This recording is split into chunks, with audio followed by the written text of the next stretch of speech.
ഒരു ആപ്ലിക്കേഷൻ്റെയും സഹായമില്ലാതെ വാട്സപ്പിൻ്റെ മാത്രം ഇൻ്റർനെറ്റ് നമുക്ക് ഓഫ് ചെയ്തിടാൻ പറ്റും. അത് വൈഫൈ ആണെങ്കിലും മൊബൈൽ ഡാറ്റയാണെങ്കിലും. 2 മെത്തേഡുകളാണുള്ളത്. ആദ്യത്തെ മെത്തേഡ് എല്ലാ മൊബൈലിലും ഉണ്ടായിക്കൊള്ളണം എന്നില്ല. എന്നാൽ രണ്ടാമത്തെ മെത്തേഡ് എല്ലാ മൊബൈലിലും നമുക്ക് സെറ്റ് ചെയ്തിടാൻ പറ്റും. ഇതുകൊണ്ടുള്ള പ്രധാനപ്പെട്ട ഗുണം എന്താണെന്ന് വെച്ച് കഴിഞ്ഞാൽ, നമ്മളിപ്പോൾ ഇൻ്റർനെറ്റ് ഉപയോഗിച്ചിട്ട് മൊബൈലിൽ എന്തെങ്കിലും ഒരു വർക്ക് ചെയ്തുകൊണ്ടിരിക്കുന്ന സമയത്ത് വാട്സപ്പിൽ നിരന്തരമായിട്ട് കോൾ വരും, മെസ്സേജുകൾ വരും, അങ്ങനെ ഒരുപാട് ഡിസ്റ്റർബൻസ് ഉണ്ടാകാൻ ചാൻസ് ഉണ്ട്. എന്നാൽ വാട്സാപ്പിൻ്റെ മാത്രം ഇൻ്റർനെറ്റ് ഓഫ് ചെയ്തിട്ട് കഴിഞ്ഞാൽ ഇങ്ങനെയുള്ള പ്രശ്നങ്ങളൊന്നും നമ്മളെ ബുദ്ധിമുട്ടാക്കുകയില്ല. നമ്മുടെ കാര്യങ്ങളൊക്കെ നമുക്ക് സുഗമമായിട്ട് ചെയ്തു തീർക്കാൻ സാധിക്കും. അതിനുശേഷം വാട്സാപ്പിൻ്റെ ഇൻ്റർനെറ്റ് നമുക്ക് ഓൺ ചെയ്ത് വെക്കാമല്ലോ. അപ്പോൾ എവിടെയാണ് ഈ സെറ്റിങ്സ് ഉള്ളത്, എന്തൊക്കെയാണ് ഇവിടെ ശ്രദ്ധിക്കേണ്ടത് എന്നൊക്കെ ഇന്നത്തെ വീഡിയോയിലൂടെ വിശദമായിട്ട് കാണിക്കുന്നുണ്ട്. അതുകൊണ്ട് വീഡിയോ നിങ്ങൾ മുഴുവനായിട്ട് കാണുക, എന്നിട്ട് നിങ്ങൾ അഭിപ്രായം അറിയിക്കുക. നമുക്ക് പെട്ടെന്ന് തന്നെ വീഡിയോയിലേക്ക് പോകാം. അതിനായിട്ട് വാട്സാപ്പ് തുറക്കാതെ വാട്സാപ്പിൻ്റെ ഐക്കണിൽ ലോങ് പ്രസ് ചെയ്യുക. അപ്പോൾ ഇവിടെ എവിടെയെങ്കിലും ഐ ബട്ടണോ ആപ്പ് ഇൻഫോ എന്നുള്ള ഓപ്ഷനോ കാണും. മോർ ഫീച്ചേഴ്സ് എന്ന ഭാഗത്ത് ചിലപ്പോൾ ഇവിടെ ആപ്പ് ഇൻഫോ കാണുന്നുണ്ട്. അവിടെ നിങ്ങൾ ക്ലിക്ക് ചെയ്യുക. ക്ലിക്ക് ചെയ്ത് കഴിഞ്ഞാൽ വാട്സാപ്പിൻ്റെ മെയിൻ സെറ്റിങ്സിലേക്ക് എത്തും. ഇവിടെ ഡാറ്റ യൂസേജ് എന്ന ഈ ഒരു ഭാഗം നിങ്ങൾക്ക് കാണാൻ സാധിക്കും. അവിടെ ക്ലിക്ക് ചെയ്ത് കഴിഞ്ഞാൽ ഇവിടെ കണ്ടോ, disable mobile data, disable wifi.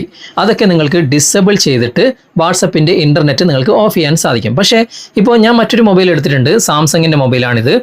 ഇവിടുത്തെ വാട്സാപ്പ് ഞാനിവിടെ ലോങ് പ്രസ് ചെയ്യുകയാണ്. അപ്പോൾ ഇവിടെ ഐ ബട്ടൺ കാണുന്നുണ്ട്. അവിടെ ക്ലിക്ക് ചെയ്ത് കഴിഞ്ഞാൽ ഇവിടെ അതിൻ്റെ മെയിൻ സെറ്റിങ്സിലേക്ക് എത്തിയിട്ടുണ്ട്. കുറച്ച് താഴേക്ക് വന്നു കഴിഞ്ഞാൽ ഇവിടെ മൊബൈൽ ഡാറ്റ എന്ന ഓപ്ഷനാണ് കാണുന്നത്. അവിടെ ക്ലിക്ക് ചെയ്ത് കഴിഞ്ഞാൽ നേരത്തെ കണ്ട ആ ഒരു ഓപ്ഷൻ ഒന്നും ഇവിടെ കാണുന്നില്ല. ഓക്കെ, അതാണ് ഞാൻ പറഞ്ഞത്, ആദ്യത്തെ ഓപ്ഷൻ എല്ലാ മൊബൈലിലും ലഭ്യമല്ല. ഇപ്പോൾ താഴെ ഈ മൊബൈലിൽ കാണുന്ന പോലെയൊന്നല്ല സാംസങ്ങിൻ്റെ മൊബൈലിൽ കാണുന്നത്. അപ്പോൾ ആ ഒരു മെത്തേഡ് ഇല്ലാത്ത മൊബൈലിൽ നമുക്ക് മറ്റൊരു രൂപത്തിൽ ഇത് സെറ്റ് ചെയ്യാം. അതിനായിട്ട് വാട്സപ്പ് തുറക്കുക, എന്നിട്ട് ഇവിടെ 3 ഡോട്ട്സിൽ ക്ലിക്ക് ചെയ്യുക, എന്നിട്ട് സെറ്റിങ്സ് ഓപ്പൺ ചെയ്യുക. എന്നിട്ട് കുറച്ചുകൂടി താഴേക്ക് വന്നു കഴിഞ്ഞാൽ ഇവിടെ സ്റ്റോറേജ് ആൻഡ് ഡാറ്റ എന്ന ഓപ്ഷൻ കാണാൻ സാധിക്കും. അവിടെ നിങ്ങൾ ക്ലിക്ക് ചെയ്യുക. അപ്പോൾ ഇവിടെ തന്നെ നിങ്ങൾക്ക് പ്രോക്സി എന്നൊരു ഓപ്ഷൻ കാണാൻ സാധിക്കും. അത് ഓഫിലായിരിക്കും ഉണ്ടാകുക. അത് ക്ലിക്ക് ചെയ്യുക. എന്നിട്ട് സെറ്റപ്പ് പ്രോക്സി എന്ന ഈ ഒരു ഭാഗം നിങ്ങൾ സെലക്ട് ചെയ്യുക.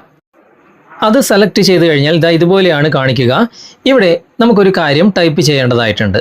ഇവിടെ നിങ്ങൾ ടൈപ്പ് ചെയ്യേണ്ടത് 1.1.1.1 4 പ്രാവശ്യം 1, അതിൻ്റെ ഇടയിൽ ഓരോ ഡോട്ടും വേണം കേട്ടോ. എന്നിട്ട് ഇവിടെ ടിക്ക് മാർക്ക് കൊടുക്കുക. അപ്പോൾ ഇതുപോലെ ഓപ്പൺ ആയിട്ട് വരും. ഇവിടെ ഏറ്റവും മുകളിൽ യൂസ് പ്രോക്സി എന്ന ഈ ഒരു ഭാഗം ചിലപ്പോൾ എനബിൾ ആയിട്ട് തന്നെ വരും. എനബിൾ ആയിട്ടില്ല എങ്കിൽ അതൊന്ന് എനബിൾ ചെയ്ത് കൊടുത്തു കഴിഞ്ഞാൽ ഇവിടെ താഴെ കാണുന്ന ആ നമ്പർ ടൈപ്പ് ചെയ്ത ഭാഗത്ത് ഡിസ്കണക്റ്റഡ് എന്ന ഓപ്ഷൻ വന്നിട്ടുണ്ടാകും. അതായത് നിങ്ങളുടെ വാട്സാപ്പിൻ്റെ വൈഫൈ അല്ലെങ്കിൽ മൊബൈൽ ഡാറ്റ ഏതുമാകട്ടെ ഇൻ്റർനെറ്റ് ഡിസ്കണക്റ്റ് ആയിട്ടുണ്ട്. പിന്നെ നിങ്ങളുടെ വാട്സാപ്പിൽ മെസ്സേജുകളോ അല്ലെങ്കിൽ കോളുകളോ ഒന്നും വരില്ല.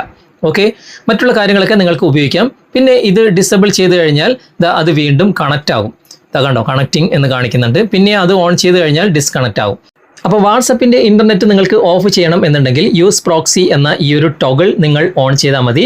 എന്നിട്ട് നിങ്ങൾക്ക് ഇൻ്റർനെറ്റ് വേണമെന്നുണ്ടെങ്കിൽ ആ ഒരു ടോഗിൾ നിങ്ങൾ ഓഫിൽ വെച്ചാൽ മതി. ഓക്കെ, ആദ്യത്തെ മെത്തേഡ് നിങ്ങളുടെ മൊബൈലിൽ ഉണ്ടെങ്കിൽ നിങ്ങൾക്ക് വളരെയധികം ഉപകാരപ്രദമാണ്. കാരണം വാട്സപ്പിൻ്റെ മാത്രമല്ല എല്ലാ ആപ്ലിക്കേഷൻ്റെയും ഇൻ്റർനെറ്റ് നിങ്ങൾക്ക് ഇതുപോലെ ഓഫ് ചെയ്തിടാൻ പറ്റും. അതുപോലെ തന്നെ നിങ്ങൾ ഏത് ആപ്ലിക്കേഷനാണ് ഉപയോഗിക്കുന്നത് അതിലേക്ക് മാത്രം ഇൻ്റർനെറ്റ് ഓൺ ചെയ്ത് വെച്ചിട്ട് നിങ്ങൾക്ക് ഹൈ സ്പീഡിൽ ഉപയോഗിക്കാൻ സാധിക്കും.